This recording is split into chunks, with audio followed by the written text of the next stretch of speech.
ক্ষমতায় আসার পর থেকেই স্কুল শিক্ষায় একাধিক পরিবর্তনের বার্তা দিয়েছে বিজেপি সরকার। ইউনিফর্মে পরিবর্তনের ঘোষণার পর এবার নজর পাঠ্যক্রমে।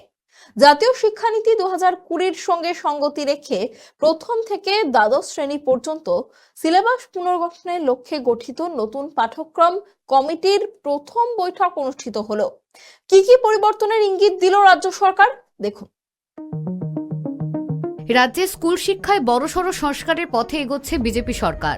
সিলেবাস কাম কারিকুলাম কমিটি গঠনের পর মঙ্গলবার অনুষ্ঠিত হল কমিটির প্রথম বৈঠক। বৈঠকের পর শিক্ষামন্ত্রী দীপক বর্মন জানান, অধ্যাপক দেবাশিস চ্যাটার্জির নেতৃত্বে গঠিত এই কমিটিতে বিভিন্ন ক্ষেত্রের বিশিষ্ট শিক্ষাবিদ ও শিক্ষা বিশেষজ্ঞরা রয়েছেন। আগামী শিক্ষাবর্ষের রূপরেখা তৈরির কাজ ইতিমধ্যেই শুরু হয়েছে।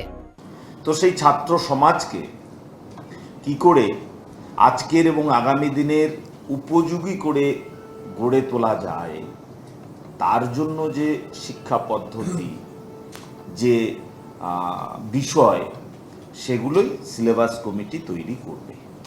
সেই কমিটির দায়িত্বে রয়েছেন অধ্যাপক দেবাশিস চ্যাটার্জি। তার সঙ্গে বিভিন্ন ক্ষেত্রের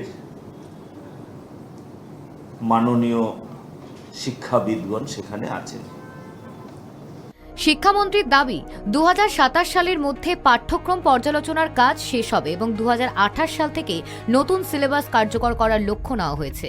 তার বক্তব্য, জাতীয় শিক্ষানীতি 2020-র নির্দেশিকা অনুযায়ী আধুনিক ও সম্বন্ধিত কারিকুলাম তৈরি করাই এই কমিটির প্রধান উদ্দেশ্য। সেই লক্ষ্যে প্রতিটি বিষয়ে নতুন করে খতিয়ে দেখা হবে। 2028-এর সিলেবাস সম্পূর্ণ পুনর্গঠিত হবে, সমস্ত বিষয় খতিয়ে দেখা হবে এবং ন্যাশনাল এডুকেশন পলিসি 2020 অনুসারে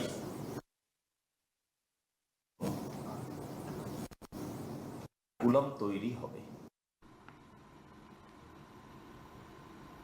সেখানে নতুন করে কোনো বই ছাত্রদের পুনরায় দেওয়া যায় কিনা বা অন্য কোনো চিন্তা ভাবনা হয় কিনা, সেগুলোও কিন্তু সেই সময়ে হবে। এর আগেই স্কুল ইউনিফর্ম থেকে বিশ্ব বাংলা লোগো বাদ দেওয়া এবং ইউনিফর্মের রঙে পরিবর্তনের সিদ্ধান্ত ঘোষণা করেছিল রাজ্য সরকার।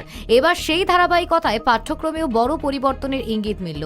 সরকারের দাবি, প্রথম থেকে দ্বাদশ শ্রেণী পর্যন্ত পাঠ্য বই ও সিলেবাস পর্যালোচনা করে জাতীয় শিক্ষানীতির সঙ্গে সামঞ্জস্যপূর্ণ শিক্ষা ব্যবস্থা গড়ে তোলা হবে। পাশাপাশি বিশেষভাবে সক্ষম শিক্ষার্থীদের মূল্যায়ন, পরীক্ষার চাপ কমানো এবং দক্ষতাভিত্তিক শিক্ষার উপরেও জোর দেবে এই কমিটি। নতুন পাঠ্যক্রমকে ঘিরে সরকারের প্রত্যাশা, রাজ্যের শিক্ষা ব্যবস্থাকে জাতীয় শিক্ষানীতির কাঠামোর সঙ্গে আরও সুসংহত করা।